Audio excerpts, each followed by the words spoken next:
নাহিদ ইসলামের পি এর বিরুদ্ধে 150 কোটি টাকা আত্মসাতের অভিযোগ। মুখ খুলল এই বিষয়ে নাহিদ ইসলাম নিজেও। তিনি কি জানালেন এই বিষয়ে যাবার আগে বলি ঘটনাটা কি হয়েছে। আসলে গতকালকে কিছু সংবাদ মাধ্যমে খবর ছাপা হয় যে অন্তর্বর্তী সরকারের সাবেক তথ্য উপদেষ্টা নাহিদ ইসলামের তৎকালীন পিএ মানে সাবেক পিএ আতিক মোর্শেদের বিরুদ্ধে গুরুতর অভিযোগ উঠেছে। নগদের 150 কোটি টাকা বাগিয়ে নিয়েছে তিনি নিজের করে। এছাড়া নগদের গুরুত্বপূর্ণ পদে স্ত্রী সহ আত্মীয়দের চাকরি দেওয়ার অভিযোগও তার বিরুদ্ধে আসে। যাই হোক, এটা নিয়ে যখন একদিক দিয়ে একটু হাউকাউ শুরু হচ্ছিল, ওর মাঝে আগুনে ঘি ঢালে গণ অধিকার পরিষদ মানে ভিপি নূরের দলের সাধারণ সম্পাদক রাশেদ খান। তিনি ফেসবুকে আবার বেশ কিছু প্রশ্ন তুললেন এবং আরো কিছু ইনফরমেশনও বলেন। তিনি তো সেই পোস্টে লিখেন, নাহিদ ইসলামের বিশেষ সহকারী আতিক মোর্শেদের বিরুদ্ধে গুরুতর অভিযোগ আসলেও নাহিদ ইসলাম দায়িত্ব থাকাকালীন সময়ে তার বিরুদ্ধে কোনো ব্যবস্থা গ্রহণ বা মন্ত্রণালয় থেকে তদন্ত কমিটি গঠন করেননি। এক্ষেত্রে প্রশ্ন থেকে যায়, নাহিদ ইসলামের পরামর্শেই আতিক মোর্শেদ এসব কাজে জড়িত কিনা? অন্যথায় এসব বিষয়ে নাহিদ ইসলাম কেন চুপ ছিলেন বা এখনো চুপ আছেন কেন?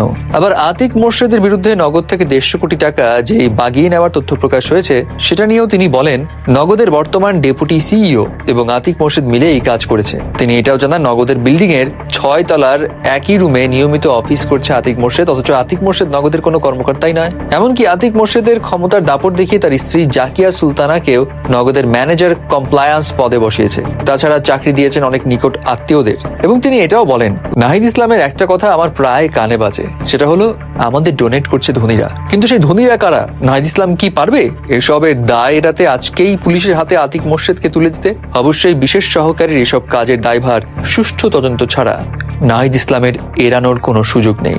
এরপর তো বিষয়টা নিয়ে পক্ষ বিপক্ষ হয়ে আলোচনা সমালোচনা চলতেই থাকে। যদিও পোস্ট দাতা তিনিও সমালোচনার মুখে পড়েন, কমেন্ট সেকশন দেখলেই বোঝা যায়। But the fact is, Nahid Islam এটা রিয়াকশন দিয়েছে এবং গণমাধ্যমে জানিয়েছে তাকে নিয়ে যে কয়েকটা সংবাদে এমন ভাবে সংবাদ প্রকাশ হয়েছে সেটা আসলে উদ্দেশ্যপ্রণীত ও বিভ্রান্তিকর। তিনি এটাও জানান, এনসিপি কে হেয় করতেই এভাবে সাইবার আক্রমণ করা হচ্ছে। তিনি বলেন, আমার পিএ থাকা অবস্থায় আতিক মোর্শেদের বিরুদ্ধে এমন কোনো অভিযোগ তো ছিল না। আমি উপদেষ্টা থাকাকালীন নগদ বিষয়ক সম্পূর্ণ কার্যক্রম বাংলাদেশ ব্যাংকের অধীনে পরিচালিত হতো।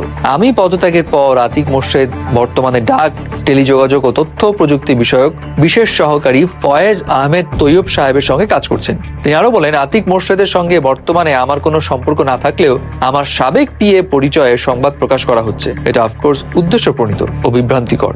যাই হোক, এখন এটা নিয়ে আপনাদের কি রিয়াকশন জানাবেন কিন্তু।